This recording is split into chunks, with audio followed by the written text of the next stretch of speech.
60年前，中土边境的长平野突然空界不稳，裂隙开始洞穿，异界的鬼族将要通过裂隙入侵中土，人间大祸临头。人间界天子金缕红王立即征召猛士攻御外辱，而各族妖精也在天子的应召之列。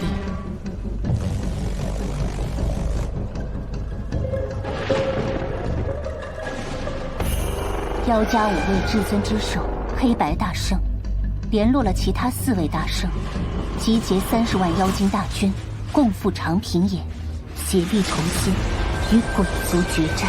空间内流云穿检，鬼族大军开始破壁，各族准备应战。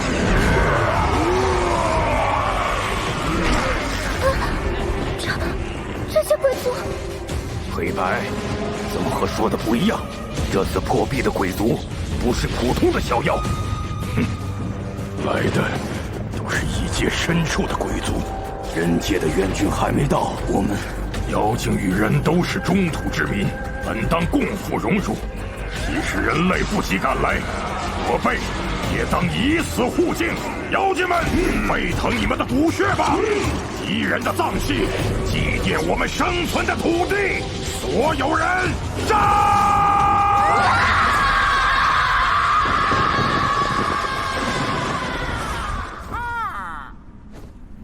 所以后来妖精赢了吗？按照古书上的说法，后来人类与妖精联手，打败了鬼族的入侵，换来了这中土60年的现实安泰。不过，妖精虽然打赢了这一仗，但惨烈到说他们玉石俱焚也不夸张。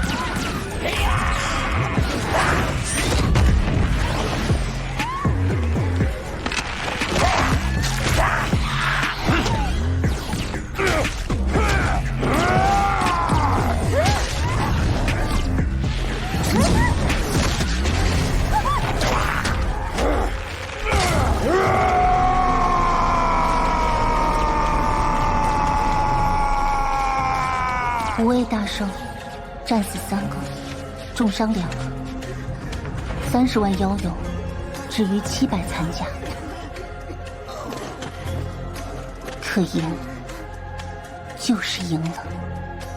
啊，等等，你刚才说与人类联手，妖精和人类不是拆开楼吗？那是再后来的事情。长平野之战后，长平野之战后，5位妖家再次集结妖精部队冲骂中土，红天子再次与妖精决战于长平野，妖精也自此几乎全军覆没，再也不敢随意出现在人类世界。你突然加快语速是什么意思？因为很麻烦。那我问你啊，人间与妖精族对立，你还要叫我去人间？就是好奇啊，我从未下山，很想看看人间到底长什么模样。你可以装成乌鸦，逛一圈就回来，不会有事的。我本来就是乌鸦。是吗？哎，对哦，你的眼睛被封印做了看不见，那我是凤凰啊！哎，看到了，是彩车结界。中土3大域都是由3处彩轴结界分割形成，这样才可以保证各域的风水灵力互不侵犯。侵犯了会怎么样？不知道，反正古书上这么说的。还有种说法，说这世界都是由五彩天幕所造的呢。所以只有我们乌鸦被造成黑色了，是吧？到人间狱了，你看得见吗？我的妖气能通过你的屋檐看得很清楚。凤眼，以后叫凤眼。我的妖气能通过你的屋檐看得很清楚。算了，人间狱是绿色的，和妖精狱的蓝色完全不一样哎。那是海狼。妖精？海狼生存在妖精界的海底，但它们喜欢阳光，所以经常会去人间狱玩耍，也因此几乎灭绝。杀了！他被道士给杀了耶！道士看到妖精就杀，已经是人间狱共建的真理。我勒个去！真理！你明明知道这个真理，还让我来人间狱，看我有多大仇啊！道士是不杀乌鸦的。真的？古书上说的。你那什么表情啊？你肯定是在骗乌鸦哎！那你回来吧。什么意思啊？父王从小就让我自己封印住瞳里，所以我一直戴着眼罩，只能借你的眼睛看看世界。道德绑架啊！乌鸦是没底线的哎！你回来的路上，我会拼命往你的屋檐里灌输妖气，因为我要努力多看一些世界。刚才那个道士应该还没走远，他如果感觉到妖气的话，够了！我接受你的威胁，我进去把你砍还不成吗？真受不了你！前面有座高台哎，我知道那里，应该是春风台。是不是又是古书上说的？我说你戴着眼罩，你怎么读书的？闻一下就知道了。好，算你蒙。说春风台吧。春风台也叫寻死台。我勒个去，那么抒情的外号！这方圆100里内，每10个寻死的人，至少有7个来春风台跳崖。70年前，大须弥院的白马神僧背负3000斤石佛，一步一步走上春风台。他将石佛摆在悬崖边，明言道：“死前佛前一坐，或许能许个来世呢。”和尚的真正用意是吸引寻死者在佛前吐尽苦水，说不定片刻后人会冷静下来，放弃寻短见的念头，哪怕只救回1人，也不枉和尚一片苦心。有一天，我捡回一只可爱的猪，我看着它长大，随着它越来越大，它慢慢长出了弯弯的牙齿，牙齿越长越长，最后绕过头顶，把它自己扎死了。可怜的猪啊！谢谢佛祖，我要随猪而去了。唉，哪怕是寻死者，死时一定也想善待自己一次吧。在佛前寻死，没准还能求个好来生。春风台也算是个好地方。这人怎么脚下那么大一块影子啊？彩绸云，哼，这云难道是跟着他行动的吗？这人还真特别呢。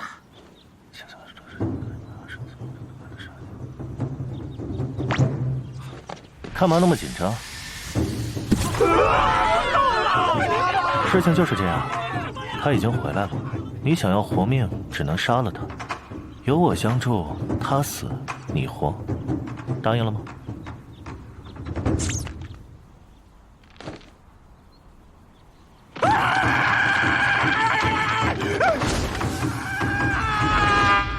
师父跳崖了，他也自杀了吗？千人不要跳崖的时候，我被这个小子给劝跳崖。石皮石骨石头心，奈何是个胆小的家伙。怕了，我自己斩的。不过你们看到了不该看的东西，委屈大家一阵，对不住了。剑锋听旨。吃吧，木金蝉。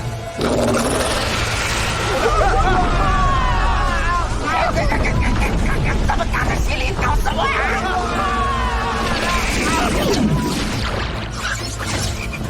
行了，这样就妥当了。妥当什么？哦，你差点把本大爷也吸进去了呀！今日中土世界，妖精还敢出来乱跑，你不怕死啊？怕死？我双刀法力无边，双刀无绵绵，岂会怕死？双刀？你是刀手？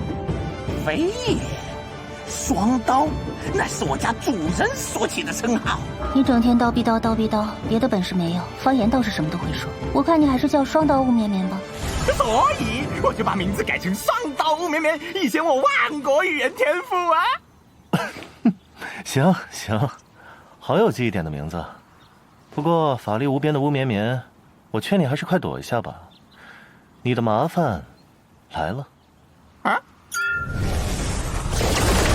老夫先有此处，感觉有微弱的妖气，此地可是有妖精作孽？啊！乌鸦，孽畜，你下来受死！啊！别装了啊！老夫早用天眼看出你是妖精。看出来就看出来，你骂人干嘛？乌鸦也是有自尊心的好不好啊？真的是妖精！原来你是瞎蒙的啊！胡言乱语，下来受死！凭啥？凭你是个妖孽，便罪无可恕。修行正道，成天护世，人人见而诛之。对，我成经第1年见小孩失足落水，立即把他捞了上来。第4年遇路匪劫杀商旅，我大跑匪徒救了几10条人命。成经第4年白鹤功劳大地将溃，老爷我大喊大叫，及时抄起了3个村子，几百村。修行正道，成天护世，所以要杀这个妖精。可他做的善事比您还多，道爷，这就尴尬了。呆，无知小儿！再敢护庇妖孽，老夫将你同罪乱处！唉，道爷明鉴，我是非护着不可，因为我就是妖孽养大的呀。好狂徒！道行天地，许见黑白，双璧相磨。君臣，收！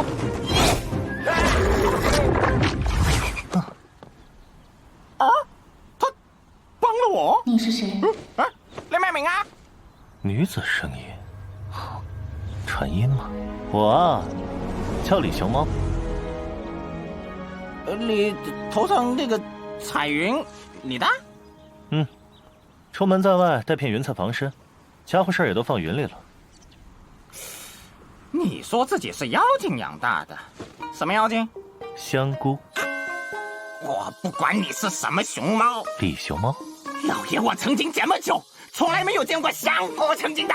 那冒充香菇行走天下的太岁星君呢？听过没？太岁星君保佑，小的说错话了，慈悲慈悲啊！换个话题，你逼着石头佛跳了海，究竟有何企图？我来找他合伙杀人，讲明白了道理，满以为他会痛快点头，不料他吓得跳海了。杀人？杀谁呀？把石佛背上春风台的白马神僧。啊？你知道他？你说说。这世上有一种人，一出生就注定会成为一代传奇，便如白马。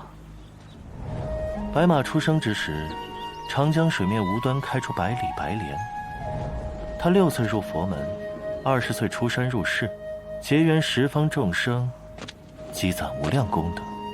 到他40岁时，忽又兴起惊人之念，要去极乐世界拜见佛祖。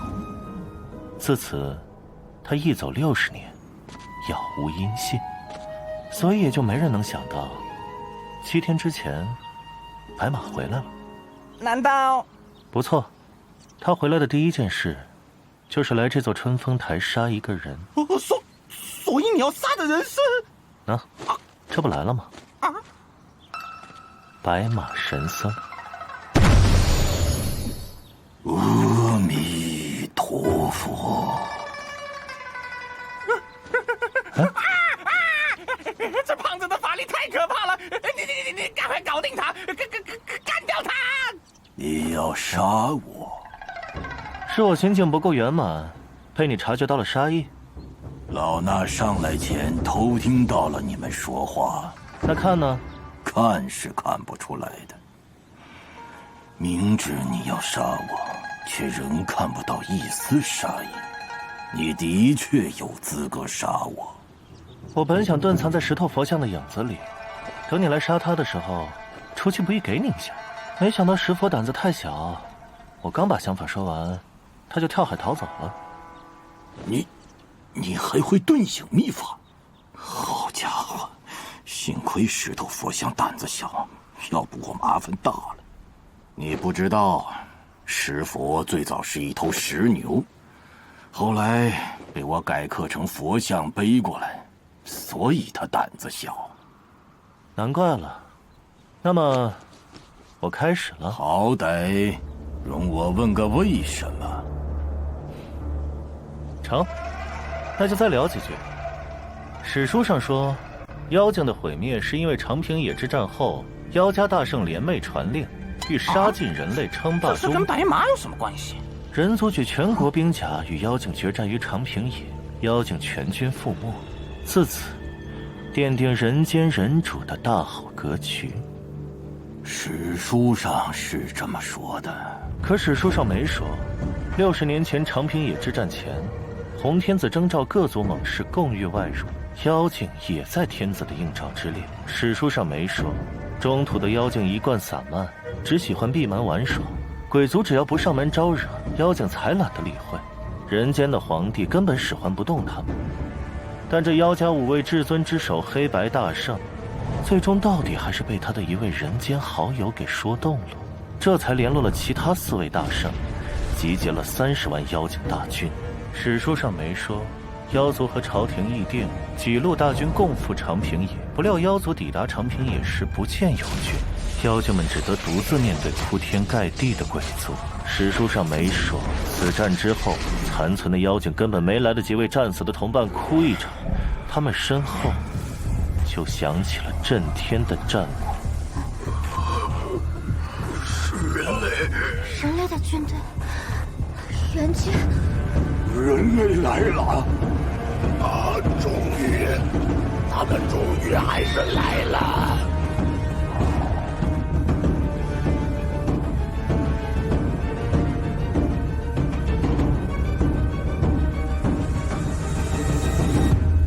杀！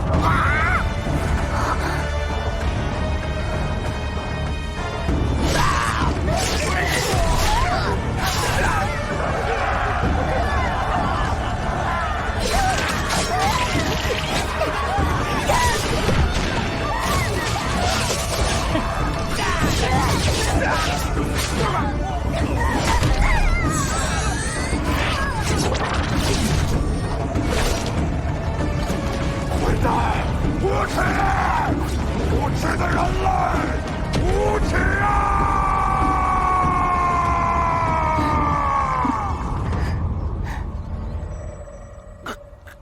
这才是真相。史书上没说，当初怂恿黑白大圣的那位人间好友，是位天赋异禀的出家人，法号白马。想不到世上还有人会知道此事真相。阿弥陀佛！我靠，承认了！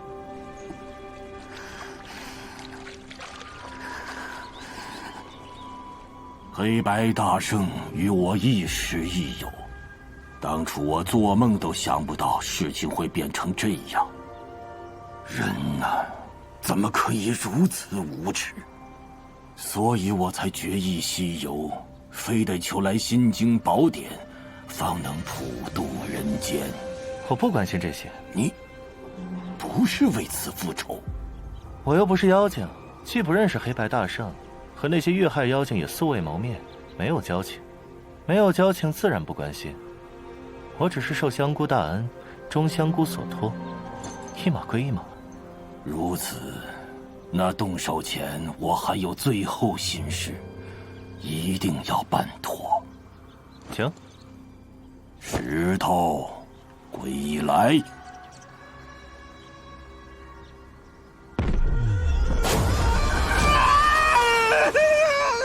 决战前最后心事，你要杀了他。他的灵智一直被自尽者的心绪滋养，可自尽之前的人心何其极端，拥有佛祖形状。这石头精怪的心肝早已经被侵染得漆黑如墨，因此必杀。急，战舞，树衣，妖遮，一臂攻秀。不怪你，是我把你放在这里，却忽略了此处的山海格局。没想到你能成精，错在我，但孽在你。石头，安心去吧。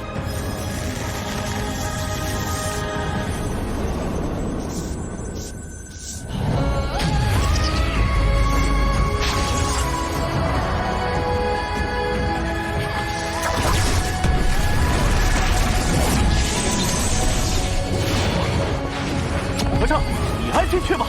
杀他，我又怎能安心？不安心，我便不会去。石头佛不曾伤过一人，即便恶，但他未作恶，该死吗？暗之将来，我不能冒险。不冒险便杀生，杀生是因慈悲。70年前，你把他摆在这里，也是因为慈悲。没这石佛时，春风台上每天几人四祭，你可知有这石头佛像后，春风台上每天多了多少人来跳崖？怎么会如此？没这佛，纵有短念也要反复挣扎。你这圣僧摆下这石佛，要多少人以为来生可期？失手了今生最后一道心防。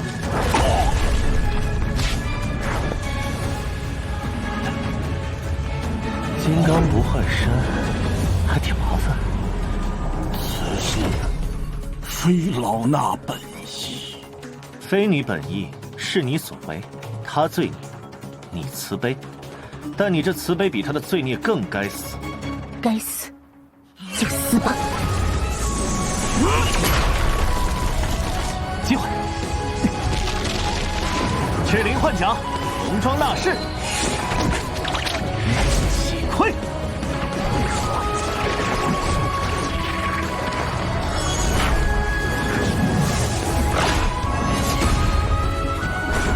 妖王中，龙王。那么和尚，我开始杀了。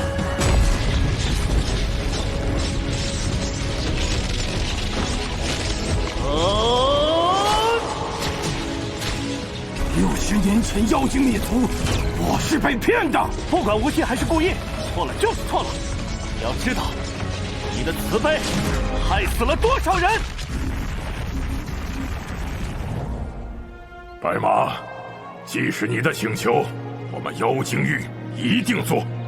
此事非老衲所请，而是为天下苍生所求。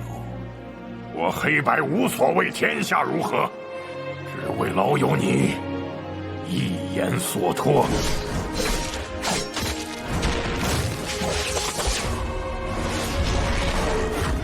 阿弥陀佛。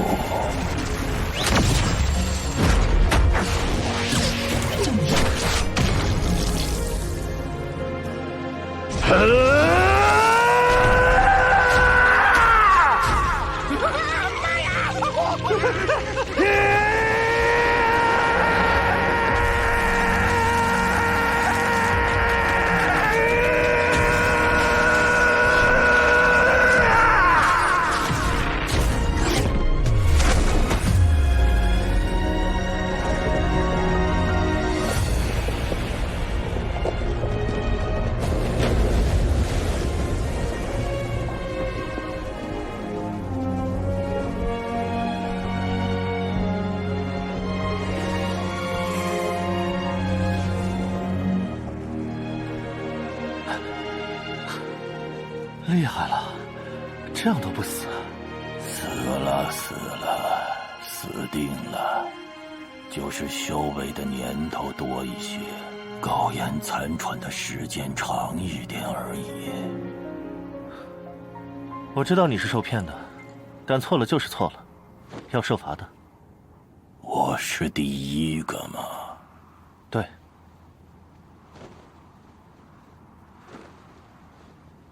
谢谢你。不必，应该做的。喂，和尚死了吗？哦，你从乌云里抽出来杆枪，这什么法术啊？出门在外带片云彩防身，家伙事儿都放云里了。有点意思啊。刚才你说谢谢老和尚，谢他什么？和尚未尽全力，只是象征性的挡了下。和尚也真慈悲，他身亦金刚不坏，练就半佛之身，即使他不还手，我杀他也会遭禅法反噬。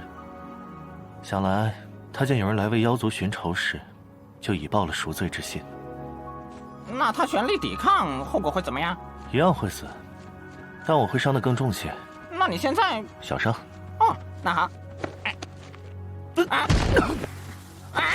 你怎么了？你这畜生，都说我受伤了。喂，你自己说是小伤的。对了，之前你口中的女子声音是？啊，那是我家主人借我的嘴巴传音。你家主人是女孩子，好看不？这不是废话吗？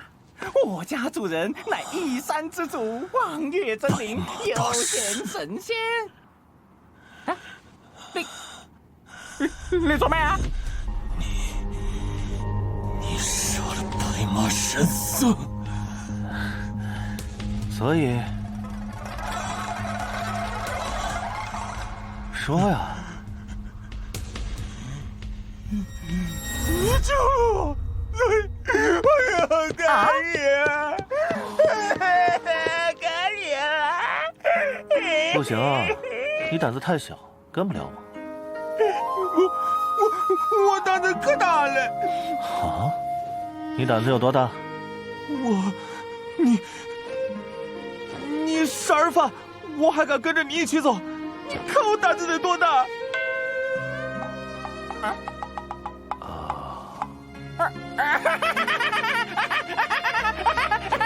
不明人，快回来！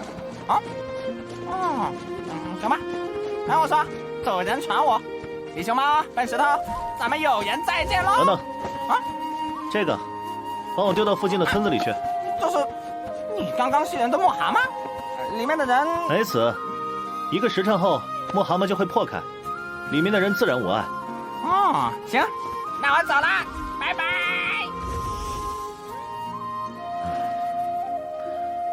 那所以，你吃定我了？那以后随我入室，总得有个称呼。你给自己起个名字吧。就叫如来吧。滚！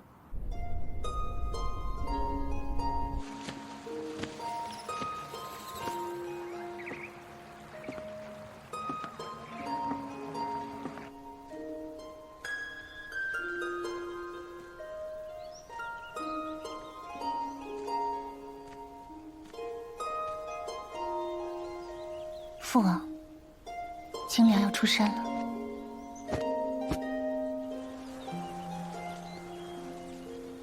红儿，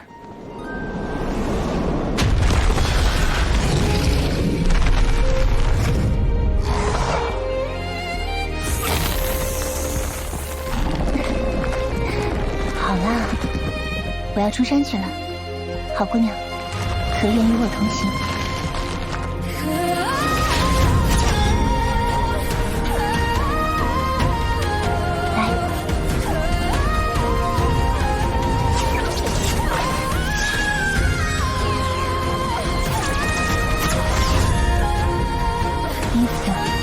叫月桂吧。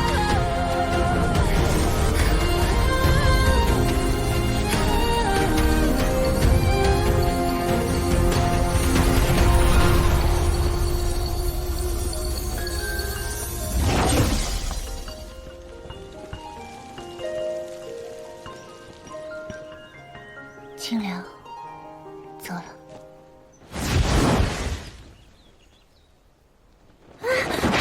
忘了。居然把这么重要的东西给忘了。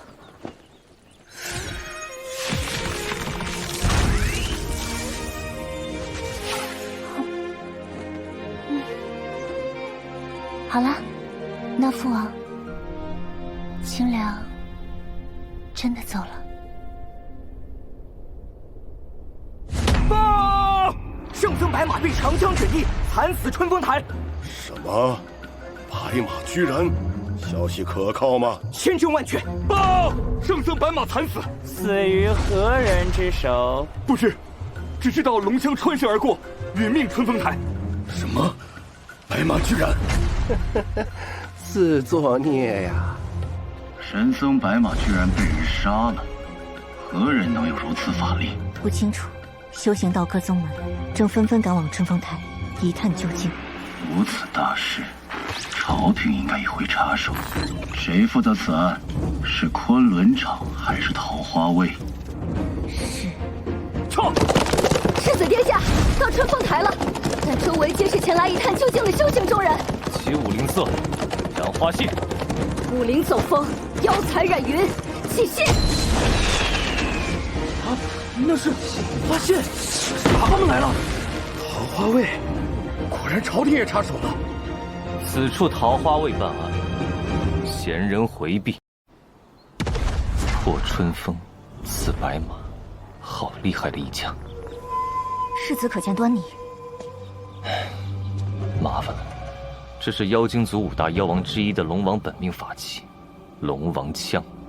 龙王枪，妖王。妖家分5族，各有一大圣：毛、羽、灵、木、石。60年前，5位大圣在长平野悉数战死，唯独黑白大圣并未死，而是带着另外4圣的法器，凭借蛮力杀出了重围。但突围到最后，还是被天下第一击破祖鞘。祖鞘已碎，必死。黑白大圣来到了中土3域分界之所。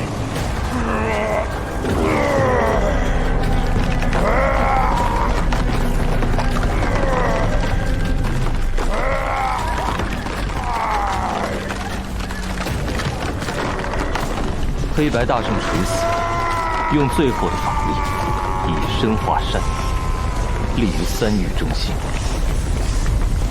不同于人间域的绿，妖精域的蓝，此山只现黑白2色，史称黑白山。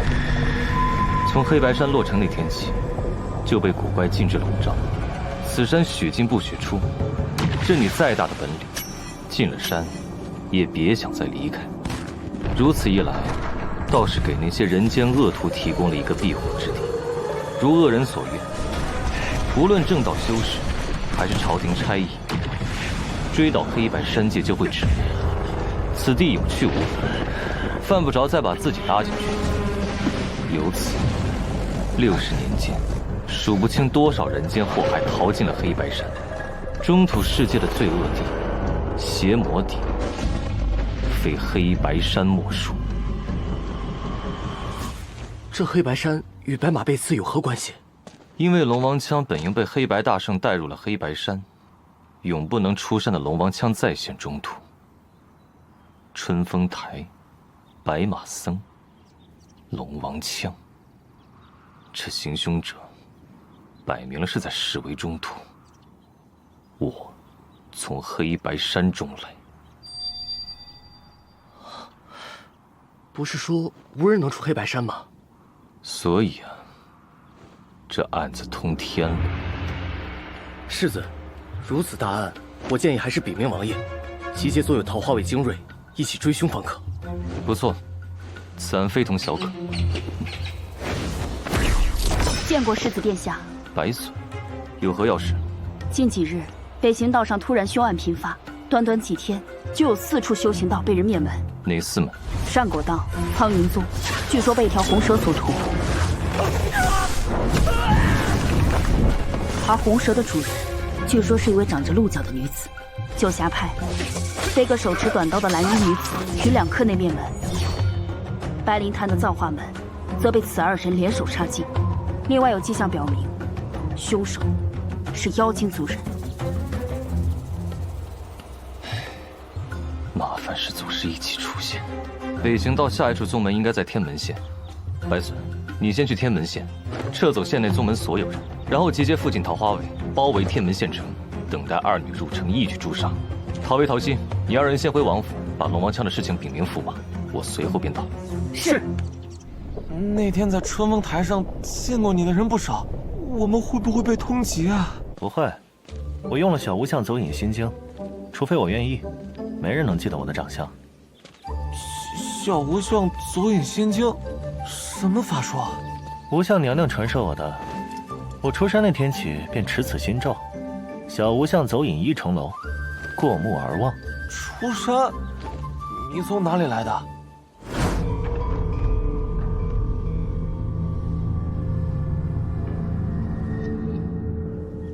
黑白山。你从黑白山中来？对。那里不是谁都出不来的吗？但我可以。好吧，那你接下来要干什么？去北行道找那个玉口清风人间公认的天下第一，杀了他。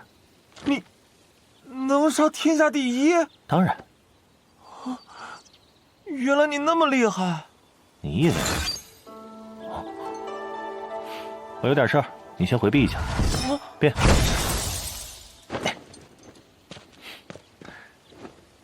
师傅，你总算来了。哎呀，黑白山的进士太厉害，我费力许久才勉强投出一道神识来看看你。第一个仇人你已杀了，白马神僧已死，弟子正准备去杀天下第一呢。长平野之战的3个关键人物，只有金缕红王，弟子目前还没有线索。白马未还手，你就已负伤，又怎么和天下第一斗？哎，是我错了，这桩妖族覆灭的大仇你背不动，你不用再管这件事了，自在过活去吧。你又不能真从黑白山里出来，还操那么多心干嘛？安安心心在黑白山里做大王就好了。再说我这还盼着弄死天下第一呢，那样我就是天下第一了。什么天下第一？在我眼中狗屁不是。若他敢来黑白山，挥手就让他灰飞烟灭。哼，师父安心，你让弟子杀的3个人，一个也跑不了。找天下第一需要去阴山将军府夺取天下秀的比赛名额，他只有在天下秀会场才会露面。出山前师父你已经嘱咐过100遍了。那就好。走了，你自己小心。唉，比起这中土世界，还是黑白山好玩的多呀。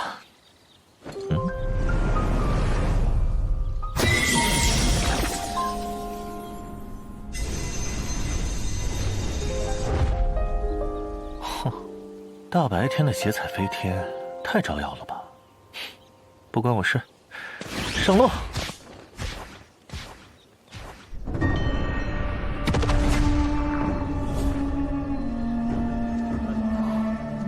这里应该是天门县吧？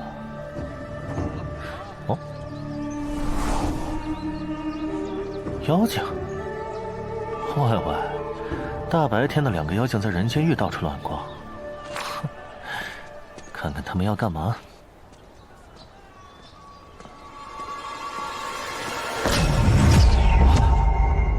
喂，别挡路！该死！怎么那么不小心？走路都能莫名其妙的摔跤。不过，你带的东西好彩云。大傻逼！你怎么按先生教的来的？你该说好神路才对。要不是你，我怎么会进来这个县城？现在命悬一线，你说你该不该骂？你。世子殿下，探子回报，2女已经入城，桃花卫已聚集城西谷9方。好，我一会儿就走。是。你刚才说命悬一线，什么意思？你也是修行中人吧？修行到了境界，修士预知危险的能力会大幅提高。一旦陷入危险境地，身体会有特殊反应来提醒主人。便如我平地摔跤，流出鼻血。所以你平地摔跤，是因为我的法力影响了你？是互相影响，而源头就是这里的危险。什么危险？你不会自己感觉一下吗？危险就在下面。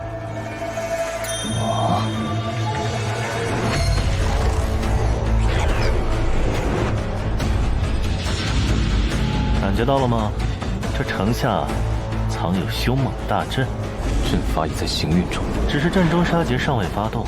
任谁踏出县城半步，都会立刻淬起阵中杀劫。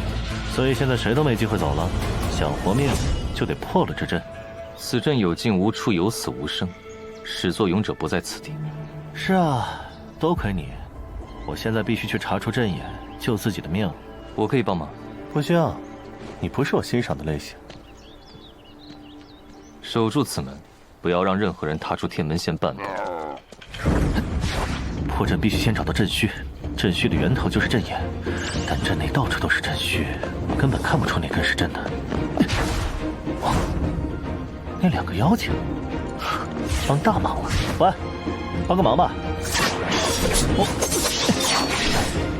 喂，这是干嘛？我可是好人。人类，不许靠近清凉。可我有熊猫耳朵，虽然是假的。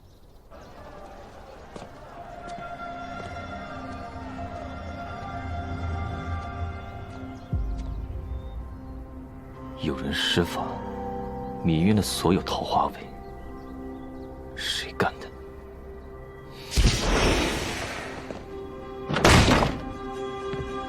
白隼，为什么只有白隼受伤了？卷轴，扁鹊图。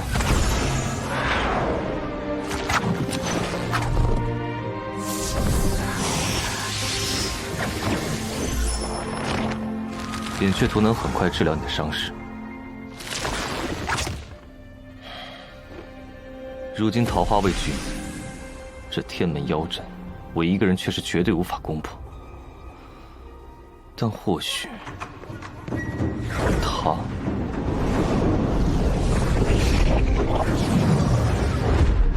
我不是敌人，我也是妖怪养大的。李熊猫，哦，你怎么在这里啊？吴绵绵，你好。李熊猫，就是中方台上那个。是啊，就是他，李熊猫。喂，李熊猫，这是我家主人清凉。初七，他是自己人。多谢。你说要我帮个忙？长话短说，这天门线下被人布了杀阵，阵法启动，全线无人可以幸免。我们不会破阵。我能破，但需要帮助。什么帮助？妖精能看到人类看不到的东西，我需要你们帮我找到这杀阵的真正阵虚。他说的没错，这里被布下了杀阵，城中到处都是错乱的阵虚。妈耶！那你能找到真的那个吗？有根蓝色的线，法力很特别。他应该就是那个唯一的真阵虚。足为人身根，为根可寻虚。我要自那虚上走至尽头，方可找到阵眼。破了阵眼，阵法也就废了。这过程，还请清凉姑娘协助。好，我会在空中协助你。主人通过我的凤眼会告诉你怎么走。先笔直往前，不要犹豫。前面准备左转，千万不要踏错。准备左转，不要踏错。喂，你怎么走这么慢呢？快一点呐，关系人命的喂！你以为我不想快点啊？寻阵虚的法术消耗极大，我现在已然全力而为了。阵法会不会突然启动？随时都会。那我们岂不是随时都会死啊？没办法，法力不够，走不快。凭你现在的法力，走不到阵虚的尽头，必然力竭晕倒。所以，你可以帮忙？可以，但我好像不是你欣赏的类型。我突然发现你可爱了许多。你叫什么？沈超，抄家的抄。那抄家先生，你还在等什么？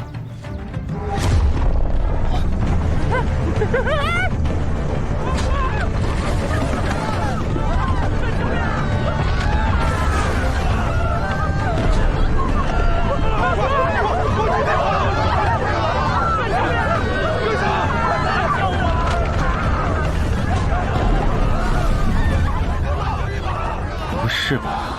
这杀阵怎么说启动就启动了？还没启动，但地下灵力在迅速压缩，恐怕1刻之内就会爆发。李熊猫，你现在还有办法吗？妖精2人，白灵潭的葬化门则被此2人联手杀尽，另外有迹象表明凶手是妖精族人。你们是从何处而来？人类，滚一边去！我对妖精并无恶意，只是想知道你们在前几日可曾做过什么。我凭什么告诉你？喂，现在大家命悬一线，没必要先讨论这些吧？也是，为了公事丢了命，不值得。李熊猫，那我们接下来要怎么做？那要看这位抄家先生都能干什么了。我能短时间提升你的法力，但时间紧迫，最好有人帮忙。好啊，那清凉小姐，请你继续帮我追寻阵虚。吴绵绵辅助我。了解。抄家先生和初七小姐帮我提升法力。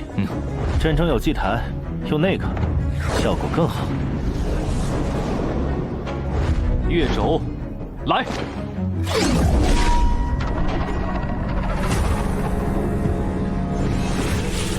编钟、芒鼓、和磬，错。用法力击打这些乐器，声韵能帮助李兄吗？有乐谱吗？你在搞笑？先往前，绕过那片树。先往前，绕过那片树，往右边，跳，好。沿着屋檐往前，沿着屋檐往前。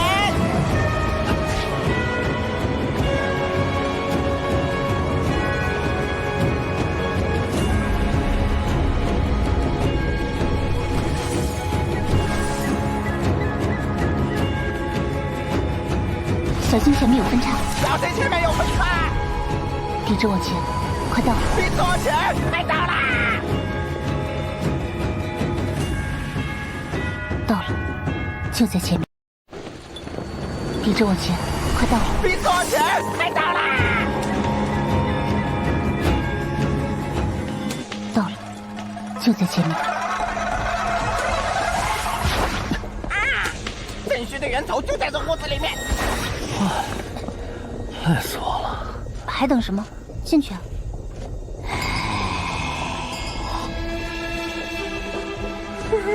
怎么回事？听到这叹息声，情不自禁就想哭啊！你们的心境被夺，才会被声中忧伤影响，忍不住落泪。累不累？我没事。你不是法力很强吗？也会被影响。丑鬼！我那么帅哪里丑？你说话的时候哪里都丑。进来吧。哼，里面恐怕很危险，我们不怕。我走前面。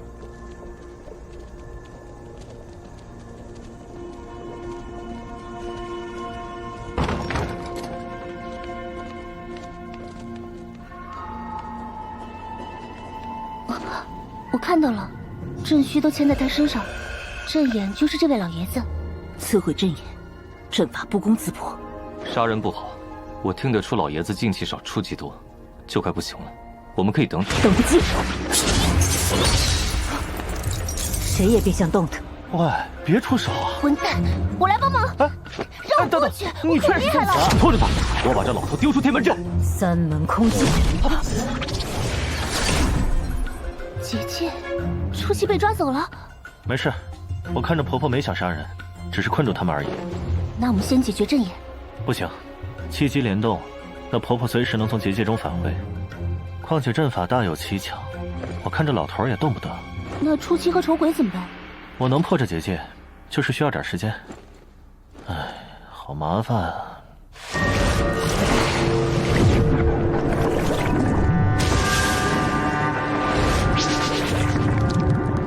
这是大禹地之水师用的神人鬼三门峡结界，不好对付。我只开了人命，只要你们乖乖在这里待着，结界就不会伤害你们。待着，去杀了你个干脆！有刃杀非人，去！没用。对，爆炎炸，爆炎极大，闪！快收了劲，会伤到你自己。完全伤不了他。看出来了。你在干嘛？装枪。我知道，但枪虽是古人留下的法器，却毫无杀伤力啊！你装这个干嘛？枪本身没有杀伤力，但加上这个就不一样。这是什么？仙母留给我的上古法器电池。这东西能蕴藏9天撼雷。没有运，你居然能运雷电？是，这电雷枪能马上烧焦你。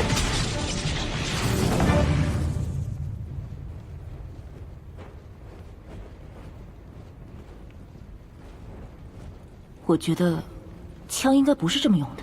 仙母没来得及告诉我用法，就先使了。喂，各位玩了那么久，可以出来了吧？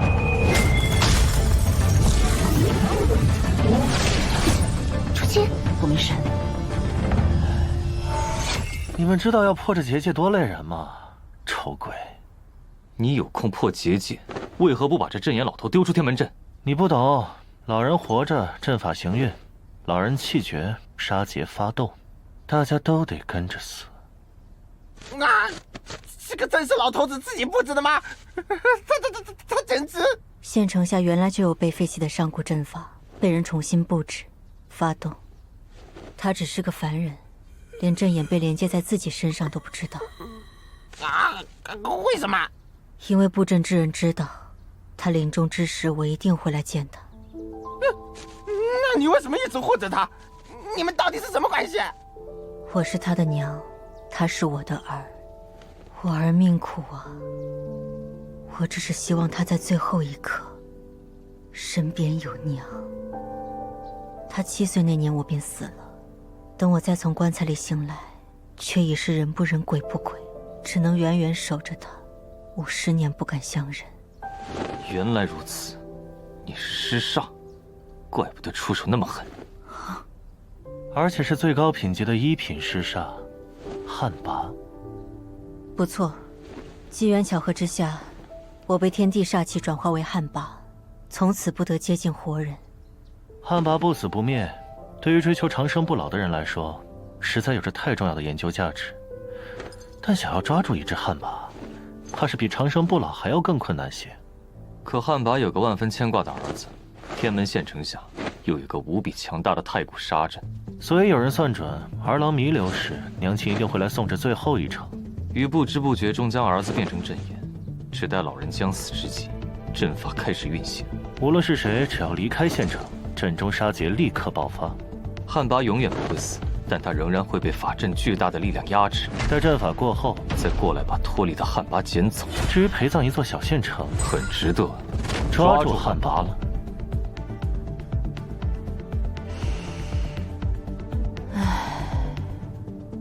现在我们怎么做？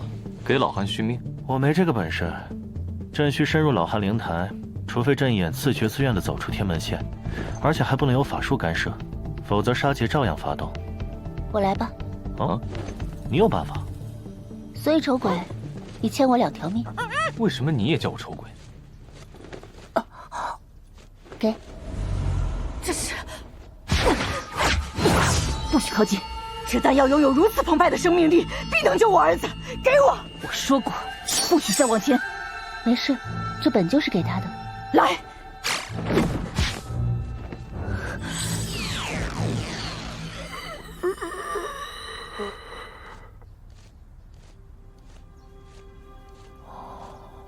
毫无反应啊！不应该啊！这到底是什么丹药？死孩子。哦，怎么说？这颗丹药是我父王孤兜大圣给我的，就叫死孩子。可就算这死孩子丹药有用，我也只欠你1条命。为何你说我欠你2条命？我救了你们2个，可是李熊猫与我有点拨之恩，救他的那条命算你身上，有错？等等，我点拨你什么了？你在春风台上对白马僧说的那番话，让我知道史书上写的都是假的，让我知道父王他老人家死得如此冤枉，原来我尚有大仇未报。哦，春风台，这么说，白马神僧是你杀的？别瞎说，熊猫吃竹子的，哪会杀神僧呢？而你们俩要为咕咚大圣报仇，所以便从之前参与过灭妖之战的修行正道开始杀起。可你的本领非凡，为什么不先诛首恶，却挑着实力差劲的小宗门打？70年前，父王教导言犹在耳，他老人家说柿子先捡软的捏。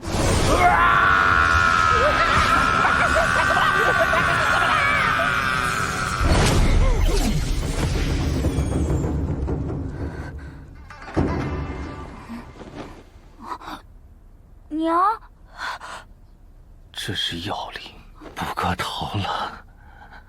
我的声音怎么？娘，我好像做了一个梦，梦里一辈子都过去了。娘晓得，娘晓得，我儿做了场怪梦，娘也做了场怪梦。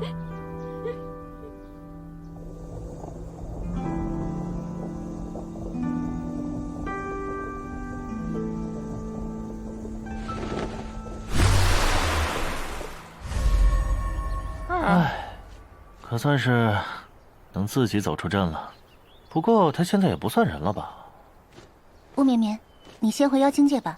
好嘞，那我先走了，有事叫我啊。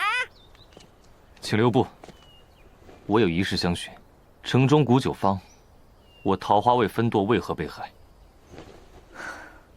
那时候阵法忽然发动，我才知有人利用儿子来对付我。恰巧有大队桃花卫进城，我以为他们是来对付我的，所以才贸然出手。不过我从来不敢害人性命。普通桃花卫只是昏迷，2日后自然转醒。为首的那个本领很强，对战激烈，我不小心打伤了他。娘亲，解剑。被你打伤的那个是我娘下属，我娘在时从来只许她打别人，不许别人打她。我娘不在，我得给她出气。打都打了，没办法了，我不还手。你赐我几剑出气。娘，没事的。那我恭敬不如从命。世子殿下，白隼，你出来干嘛？快回卷州好好养伤。算了，他们母子之情刺挠到我心尖了，我认了，不必报仇。好，听你的，没事了，饶了你们了。谢谢你们救我，大恩，来日必报。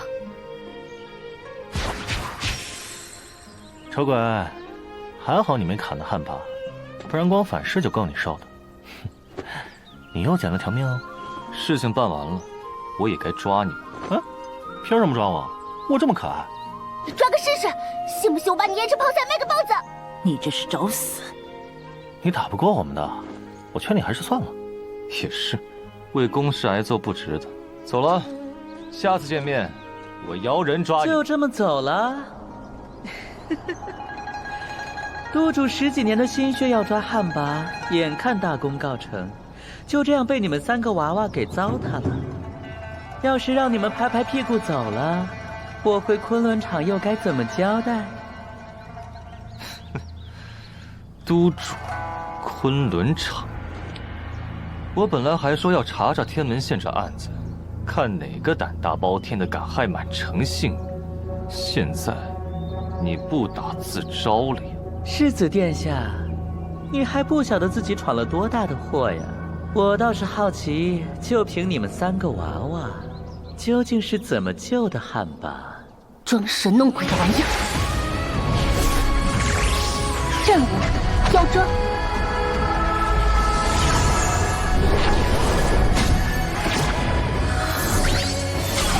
别！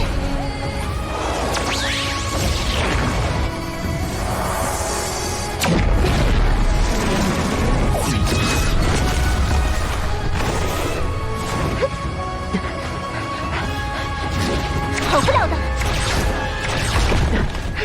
电风爆！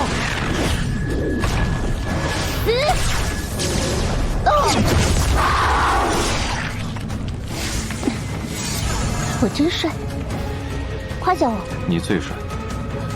好了，让我看看你到底是昆仑场的何人。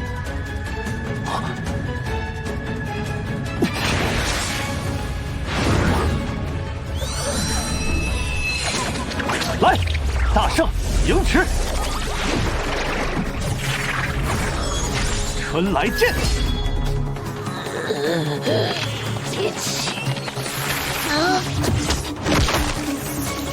想用邪法与我同归于尽，当我瞎呀？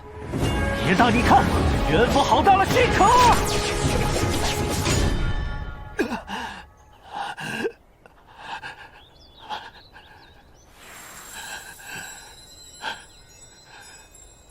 你干嘛呢？冲动了，后悔了。啊！迎迟大圣的春来剑。不可趁虚而入啊！这时候你找我不合适。不对，这里有事。你到底在战什么？没事，是我漏。